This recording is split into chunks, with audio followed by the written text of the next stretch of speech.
Bom, a gente vai começar então a leitura do terceiro conto de Laços de Família. Eu estou um pouquinho gripada, peguei da minha filha e ela tá aqui em casa. Então, dependendo, pode ser que haja algum ruído a mais, enfim, mas a gente vai contornando. O nosso conto de hoje se chama Uma Galinha. Eu vou tentar ser objetiva aqui, para a gente não ficar muito longo o vídeo. O outro ficou.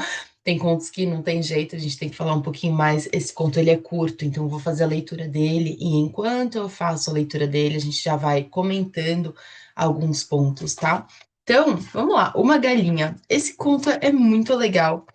Ele é divertido, mas ele é profundo também e tem uma reflexão interessante aqui. Então vamos começar. Uma galinha. Era uma galinha de domingo. Então já começamos aqui com uma definição dessa galinha. Olha só, o conto não se chama A Galinha, tá? E isso já nos diz alguma coisa. Então a gente precisa prestar atenção nesses pontos. Se fosse a galinha, né, a gente pensaria que tem algo de único, né, de individual sobre essa galinha, ela é a galinha, mas aqui não, ela é uma galinha. Então a gente já tem algo meio indiferenciado sobre essa galinha. É uma galinha, é um lápis, não é o lápis, é um lápis, não é a galinha, é uma galinha. Então tem algo de muito comum sobre essa galinha. Ao mesmo tempo não terá. Então vamos ver. Era uma galinha de domingo, não era uma galinha exatamente qualquer uma, mas era uma, só que das de domingo. O que quer dizer uma galinha de domingo? Uma galinha que provavelmente vai virar comida, né? Ela vai ser servida para o almoço. Ainda viva, porque não passava de 9 horas da manhã. Então, assim, a gente já sabe que a vida dessa galinha está por um fio. Era uma galinha de domingo, ainda viva, porque não passava de 9 horas da manhã. Mas ainda viva nos diz que isso é uma situação temporária. Logo, logo ela vai, né, naquele dia ser sacrificada, enfim. Parecia calma.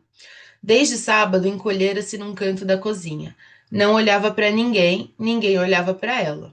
Mesmo quando a escolheram, apalpando sua intimidade com indiferença, não souberam dizer se era gorda ou magra. Nunca se adivinharia nela um anseio, tá? Então aqui a gente já tem essa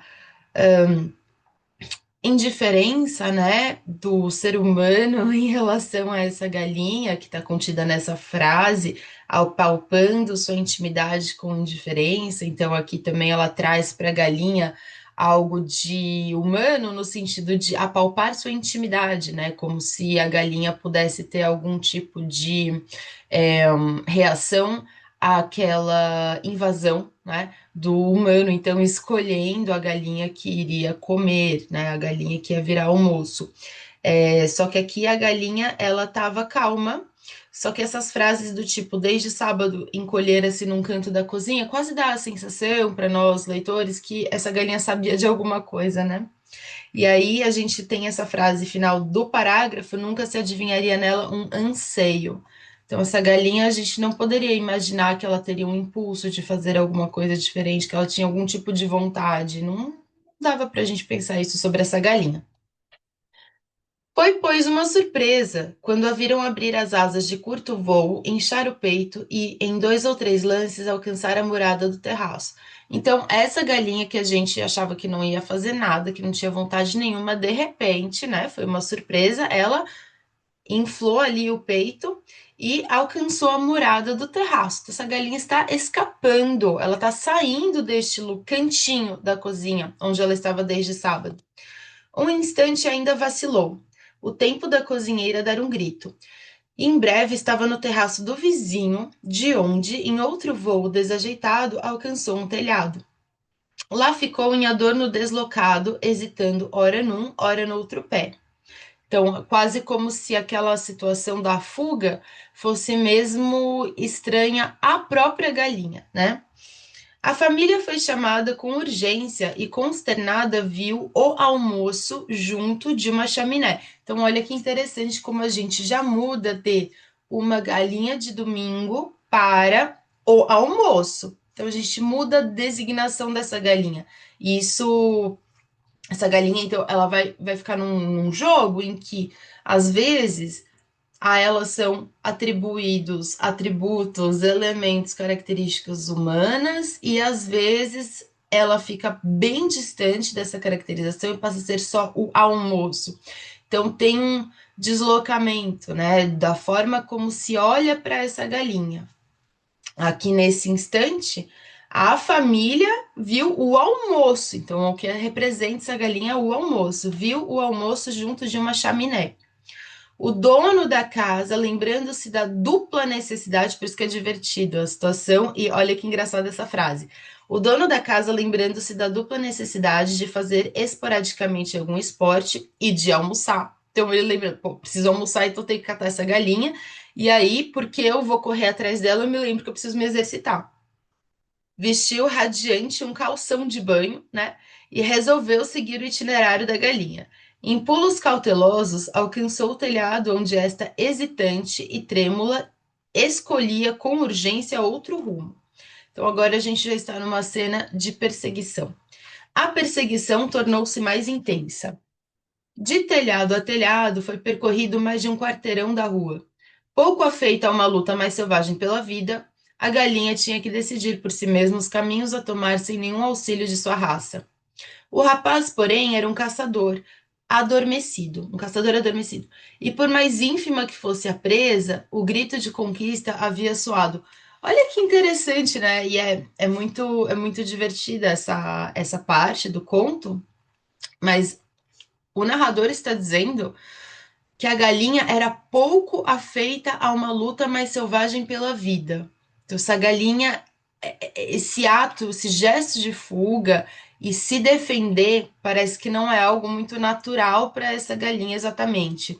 Ou só vai até certo ponto. Essa galinha não vai defender a própria vida com unhas e dentes, né?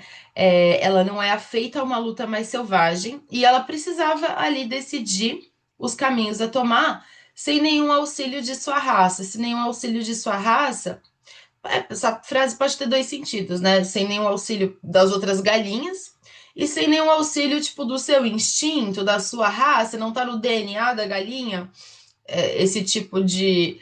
Não é um bicho bravo, né? Não é um tigre, não é um leão, é uma galinha, né? Poxa vida. Mas aí ela vai fazer essa. O narrador vai fazer essa fala, né? Sobre o rapaz ser um caçador adormecido. E ainda que ele estivesse perseguindo só uma galinha, né, por mais ínfima que fosse a presa, o grito de conquista havia soado. Então esse cara, de repente, ele virou ali, nossa, a missão de caçar a galinha. Despertou nele ali um ímpeto caçador. Ele vai pegar essa galinha. Sozinha no mundo, olha essa frase. Aí agora, olha essa frase, porque a galinha era o almoço, né? Olha como desloca a perspectiva em torno da galinha. Sozinha no mundo, sem pai nem mãe, ela corria, arfava, muda, concentrada. Às vezes, na fuga, pairava ofegante num beiral de telhado, e enquanto o rapaz galgava outros com dificuldade, tinha tempo de se refazer por um momento. E então parecia tão livre. Parece que ela tá falando, quase parece que ela tá falando de uma mulher, né? É, essa galinha. Parece uma moça sozinha no mundo sem pai nem mãe. Parece uma moça desamparada tentando encontrar o seu caminho na vida. Eu não tô brincando, parece. Por isso que é interessante esse conto, né? Ele traz alguma coisa aqui nessa cena de perseguição que vai para além da história da galinha. Estúpida, tímida e livre. Não vitoriosa como seria um galo em fuga. Ela está marcando uma diferença, né? Da forma como as galinhas e os galos empreenderiam essa fuga. Que é que havia nas suas vísceras que fazia dela um ser? Interrogação, não é uma pergunta. O que é que havia nas suas vísceras que fazia dela um ser? A galinha é um ser. É verdade que não se poderia contar com ela para nada. Nem ela própria contava consigo, como o galo crê na sua crista. Olha, gente, então, aqui nessa comparação que ela faz entre o galo e a galinha, tem alguma coisa também de culturalmente construído sobre homens e mulheres que parece que se cola a isso. Em que sentido? Esse desamparo, né, da galinha, quer dizer, essa o fato de empreender um caminho autônomo, essa fuga independente, vou sair dessa situação, vou escolher um caminho ser algo que quase assusta essa galinha, né? Não é algo que ela está habituada a fazer. E aí, já o galo, né? Ele teria confiança na sua crista.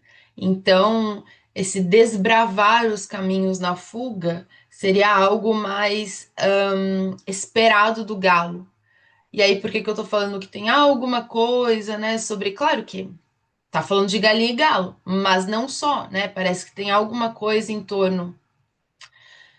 Aí a gente extrapolar, vou extrapolar, tá bom? Não tá escrito isso no texto da Clarice, vou extrapolar a interpretação. Se a gente extrapolar para pensar, né, em questões relacionadas à socialização e à prontidão, né, e ao treinamento para enfrentar o mundo, a gente sabe que as meninas recebem menos treinamento para se arriscar, para enfrentar o mundo, e os meninos recebem muito mais. E aí a gente pode, né, pensar para além do conto, o que que essas diferenças que estão sendo apontadas aqui a partir dessa fuga da galinha, né? A galinha ali estúpida, tímida e livre, mas ao mesmo tempo hesitante, sozinha no mundo, desamparada nesse caminho, e o galo, de quem se esperaria ali um ímpeto de conquista, e um galo que teria a fé, né, confiança na sua própria crista. Interessante a gente notar isso. Sua única vantagem, né, da galinha, sua única vantagem é que havia tantas galinhas que morrendo uma surgiria no mesmo instante e outra tão. Perdão, li com a pontuação errada. Sua única vantagem é que havia tantas galinhas que morrendo uma surgiria no mesmo instante outra tão igual como se for a mesma. Olha que frase legal. Surgiria outra, né, no mesmo instante tão igual como se for a mesma. Então quer dizer, aqui a gente vai para o título, né? É só uma galinha. Ela é e não é só uma galinha, né? Então, em alguns momentos do conto, a perspectiva é de que tem alguma coisa nessa galinha que escapa a configuração do que a gente esperaria que uma galinha seria, só que ao mesmo tempo ela é inteiramente substituível. Se essa galinha morre, logo vai ter outra igualzinha. Então, é isso. Afinal, numa das vezes em que parou para gozar sua fuga, o rapaz alcançou-a. Ok, a galinha foi pega. Entre gritos e penas, ela foi presa. Em seguida, carregada em triunfo por uma asa através das telhas e pousada no chão da cozinha com certa violência. Uma cena tem uma intensidade, né, nessa cena. Ainda tonta, sacudiu-se um pouco em cacarejos roucos e indecisos. Então a galinha foi capturada, hesitante ali, e foi carregada em triunfo. Você imagina a cena, né? O homem com essa galinha como se fosse um troféu ali, dessa conquista, dessa caça, né? E olha o que acontece na sequência. Essa galinha não para de surpreender. Então, apesar dela ser uma galinha, ela é uma caixinha de surpresas, né? Primeiro ela surpreendeu fugindo, agora que ela foi capturada, olha o que acontece. Foi então que aconteceu. De pura afobação, a galinha pôs um ovo. Surpreendida, exausta. Talvez fosse prematuro. Mas logo depois, nascida que fora para a maternidade, parecia uma velha mãe habituada. Bonita essa frase, né? Sentou-se sobre o ovo e assim ficou respirando, abotoando e desabotoando os olhos. Você imagina a galinhazinha assim? Eu imagino. Seu coração tão pequeno num prato solevava e abaixava as penas, enchendo de tepidez aquilo que nunca passaria de um ovo. Então, olha só, da mesma maneira que ela né, a Clarice, ou enfim, o narrador desse conto, vai atribuir características à galinha que vão variar de uma indiferença, né, com relação a esse bicho e de uma humanização com relação a esse bichinho, a mesma coisa acontece com o ovo. Então, a princípio, quando a galinha põe o ovo, ela parece uma velha mãe habituada. Então, aqui a gente tem toda uma cena que remete à maternidade mesmo, né? Dos mamíferos, aquela coisa do, né? Você tá pertinho ali, o que não é o caso da galinha. Mas ela tá tão ali, já nasceu pronta para fazer aquilo, sentar em cima do seu ovinho, que é um, né? A gente já pensa o filhinho dela, só que logo depois vem essa frase. aquilo que nunca passaria de um ovo. E aí parece que, né? Olha como esse narrador fala, isso daí nunca vai ser nada além de um ovo, tipo, é só um ovo. Então, de novo, a gente tem essa variação. Ora, eu atribuo características mais, né, relacionadas ao humano e algo mais afetivo, né? Uma conotação mais afetiva ou mais humana. Ora, eu vou assumir um tom de uma certa indiferença, até de um desdém, até de um descaso nessa uma galinha, só um ovo, né? Só a menina, aí a gente tem uma menina que até agora, apesar da gente saber que tinha uma família, a gente não sabia dessa menina. Aí apareceu a menina.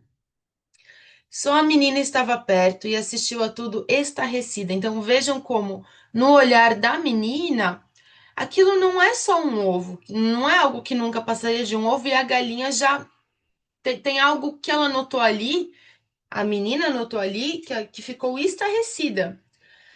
Mal, porém, conseguiu desvencilhar-se do acontecimento, despregou-se do chão e saiu aos gritos. Mamãe, mamãe, não mate mais a galinha. Ela pôs um ovo. Ela quer o nosso bem. Olha a interpretação dessa menina, né? Ela pôs um ovo, ela quer o nosso bem. Como se a galinha tivesse ali exercendo a sua vida de galinha em função daqueles humanos. E, portanto, agora essa função muda. Ela não é mais o almoço, mas ela quer o nosso bem. Tem algo de intencional nessa galinha. Interessante. Todos correram de novo à cozinha e rodearam mudos a jovem parturiente. Isso aqui que é muito engenhoso, tá? Olha que engenhoso isso. Ela é uma galinha, ela é o almoço, ela é. Aí ela tem, né? Ela é sozinha no mundo, ela é estúpida, ela é tímida, ela é livre, mas ela é a galinha. Aí, de repente, ela é a jovem parturiente. Olha como essa passagem de o almoço a jovem parturiente, duas palavras não, né? Duas frases aqui para designar essa galinha são muito diferentes e estão marcando justamente a diferença de olhar, essa perspectiva, o que está se atribuindo a essa galinha, só que sempre em relação ao humano, veja. A galinha ela é só a galinha. A galinha por si ela não é o almoço. Ela é almoço a partir da perspectiva do ser humano. Aqui é a mesma coisa. A galinha botou um ovo, ok, mas a galinha não é a jovem parturiente, até porque eu acho que a gente nem fala de parto para botar um ovo.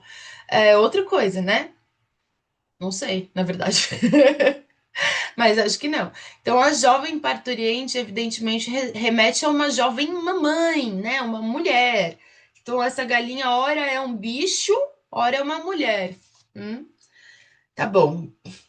Aqui ela é perdoada, né, de uma certa forma, pelo fato dela ser uma galinha, porque ela deu à luz.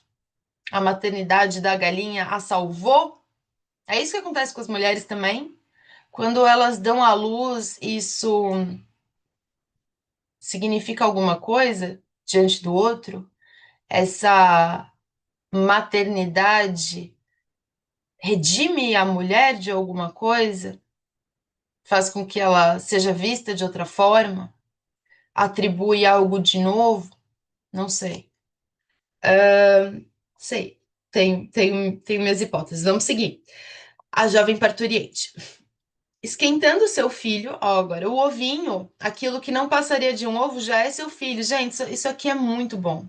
Isso aqui é muito bom. Esse recurso, né, de ficar ali mudando o modo como a gente está se referindo a esses personagens bichinhos. Então, o ovo agora é o filho. Esquentando seu filho, esta não era nem suave, nem arisca, nem alegre, nem triste. Não era nada, era uma galinha. Então, babies, a galinha é a galinha. Quem tá vendo tudo isso é esse olhar, né? Um olhar que, inclusive, sempre remete a si mesmo, da família, né? A família designando a galinha a partir do modo como eles estão enxergando a situação, interpretando a situação e do modo como a situação os serve ou afetivamente comunica alguma coisa. O que não sugeria nenhum sentimento especial, né? A galinha ali estava só sendo galinha. O pai, a mãe e a filha olhavam já há algum tempo sem propriamente um pensamento qualquer. Nunca ninguém acariciou uma cabeça de galinha. O pai, afinal, decidiu-se com certa brusquidão. E antes de eu ler o que o pai falou, a gente também pode atentar para o fato de que este pai, ele é pai nesse parágrafo, porque quando ele estava procurando, buscando, perseguindo a galinha, ele não estava sendo referido como pai, mas sim como o rapaz caçador adormecido, né? O dono da casa. Então, agora são atribuídas essas funções, esses papéis dentro da família. Então, a gente está falando aqui de vínculo, a gente está falando aqui de conexão, a gente está falando aqui de um lugar social, a gente está falando, né, tá designando esses membros da família de uma outra forma. Então, agora ele é o pai. O pai, afinal, decidiu-se com certa brusquidão. Se você mandar matar essa galinha, nunca mais comerei galinha na minha vida. Eu também, jurou a menina com ardor, que é a filha, né? A mãe, cansada, deu de ombros. Parece que tem uma certa sabedoria, né? Nesse dar de ombros da mãe, do tipo, já vivi isso, já passei por isso, já sei o que é isso, né? Tá bom, né? Tipo, vai, não vou comprar essa briga. Tá bom, não é pra matar galinha, não vamos matar galinha. Inconsciente da vida que lhe for entregue, então essa galinha não, obviamente não entendeu que agora ela era um pet, tá? Inconsciente da vida que lhe for entregue, a galinha passou a morar com a família. A menina, de volta do colégio, jogava a pasta longe sem interromper a corrida para a cozinha. O pai de vez em quando ainda se lembrava, e dizer que a obriguei a correr naquele estado, né, com dó da galinha. Então, essa vida que a galinha teve que viver, aquele dia horrível na vida da galinha, antes dela ser adotada. A galinha tornara-se a rainha da casa. Todos, menos ela, o sabiam. Continuou entre a cozinha e o terraço dos fundos, usando suas duas capacidades, a de apatia e a do sobressalto. Gente, é muito bom, né?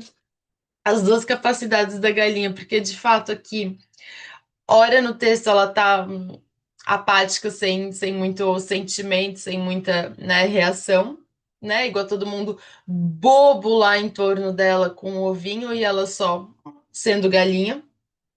E a do sobressalto, porque ela surpreende e se surpreende, né? Ela surpreende os outros quando ela decide fugir, e ela se surpreende quando ela bota o ovo. Então, a galinha ela dá um sobressalto. Mas quando todos, olha só, mas quando todos estavam quietos na casa e pareciam tê-la esquecido, enchia-se de uma pequena coragem, resquícios da grande fuga. Olha, esse resto daquele momento, né, que volta. E circulava pelo ladrilho, o corpo avançando atrás da cabeça, pausado como num campo, embora a pequena cabeça atraísse, mexendo-se rápida e vibrátil, com o velho susto de sua espécie já mecanizado. Que bonita essa frase. Então parece que é como se a galinha tivesse nesse corpinho de galinha a inscrição daquele momento de fuga. E algo nela se lembrava, como um aceno, né? Essa galinha, como que era a frase? É, nunca se adivinharia nela um anseio, né? Mas tinha um anseio nessa galinha. E ele aparece de vez em quando a casa tá quieta. Vejam essa recorrência, que interessante.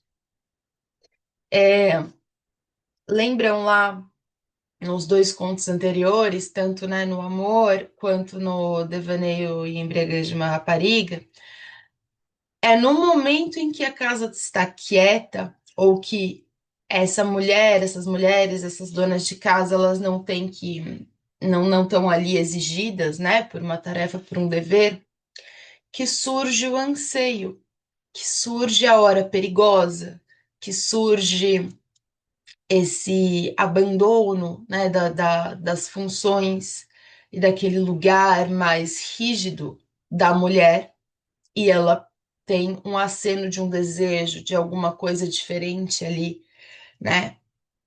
E aí a gente tem aquelas elaborações, né, mais subjetivas da Clarice. E aqui a galinha, veja como ela tá, né, também afinada a esse lugar da mulher, porque a maternidade dela a salva de alguma forma, né? E ela se torna a rainha da casa, mas ela nem sabe disso. E aí, quando a casa está quieta, ou todos estavam quietos na casa, é que ela tem a tal da recordação, da lembrança, dos resquícios dessa fuga, dos resquícios de que um dia, mesmo sem pai nem mãe, mesmo sem saber o caminho, ela foi tentar escolher algo de diferente para ela. Claro, aí estamos atribuindo mais e mais características para essa galinha. Uma vez ou outra, sempre mais raramente, lembrava de novo a galinha que se recortara contra o ar à beira do telhado, prestes a anunciar. Quer dizer, essa fuga foi um quase, né? Foi um quase. Ela esteve ali no limiar de alguma coisa, tá? No limiar, na travessia de alguma coisa que ela não chegou a alcançar. Por isso que ela estava à beira do telhado, prestes a anunciar. Nesses momentos, enchia os pulmões com o ar impuro da cozinha, e se fosse dado às fêmeas cantar, ela não cantaria, mas ficaria muito mais contente. Ó, o que vocês leem dessa frase? Se fosse dado às fêmeas cantar, ela não cantaria, mas ficaria muito mais contente. Se eu tivesse a possibilidade de exercer esta potência do cantar, ainda assim eu não o faria, mas eu teria uma alegria de saber que eu podia. Dá uma tristeza para mim essa frase, não sei. Embora nem nesses instantes a expressão de sua vazia cabeça se alterasse. Na fuga, no descanso, quando deu à luz ou bicando milho. Era uma cabeça de galinha, a mesma que fora desenhada no começo dos séculos. Ela faz essa referência temporal, né? Da galinha, meio que sempre foi assim a galinha. Quando ela faz isso, quando ela traz isso da cabeça de galinha que fora desenhada no começo dos séculos, quando ela fala do velho susto de sua espécie já mecanizado, quando ela fala que a galinha tinha que decidir por si mesma os caminhos sem nenhum auxílio da sua raça. Então, é como se houvesse certos elementos fixos em torno dessa galinha, né? Essa ancestralidade da galinha, alguma coisa que permanece com ela e que sempre foi assim. Sempre foi assim. E aí a gente tem a frase final, um desfecho, que coloca tudo em xeque. Até que um dia mataram-na, comeram-na e passaram-se anos. Então, da mesma maneira, né? Não exatamente da mesma maneira, mas vocês vão entender minha comparação. Em que lá no outro, gente, que chato isso, né? Lá no conto da Ana, a gente tinha um destino de mulher. Parece que existe um tal de um destino de galinha, né? E que, embora você possa ali gozar de um certo, de uma, ser poupada por um certo tempo, em algum momento isso te alcança. E aí coloca em xeque também esse vínculo, né, estabelecido aí entre a família e a galinha, que aparentemente não resiste à, à atribuição inicial de que a galinha seria o almoço. Então, a princípio, ela era o almoço, e no final ela volta a ser almoço.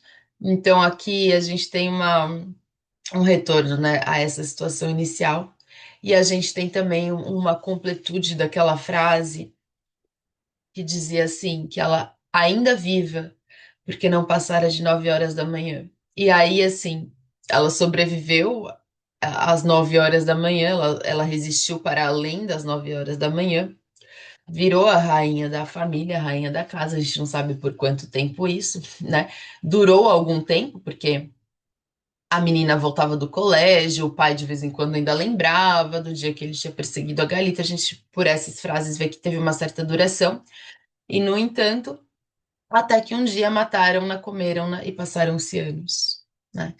Então, aqui esse desfecho completa a ideia de que ela ainda estava viva, mas essa morte estava anunciada desde o princípio da narrativa, né? Então, aquilo foi um parêntese, né? Essa vida da galinha, essa vida que ela ganhou e que ela nem sabe que ela ganhou essa vida, exatamente, né? Não tenho a consciência de estar escrito ali, mas ela foi poupada temporariamente. E no fim ela cumpriu um certo destino de galinha. O que vocês acham desse desfecho?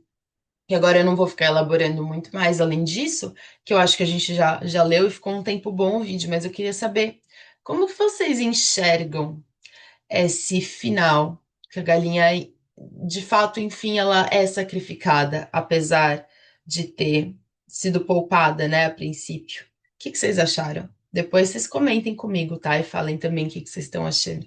Vou parar por aqui então. E aí, sexta-feira a gente tem mais um conto que vai ser A Imitação da Rosa, que aí é um conto que dá trabalho de analisar, mas que é muito legal, vale muito a pena. Analisar não, comentar, né? Estamos aqui nos comentários. Então, essa foi uma galinha. Espero que vocês tenham gostado. Para por aqui e até a próxima. Para por aqui, não consigo parar por aqui?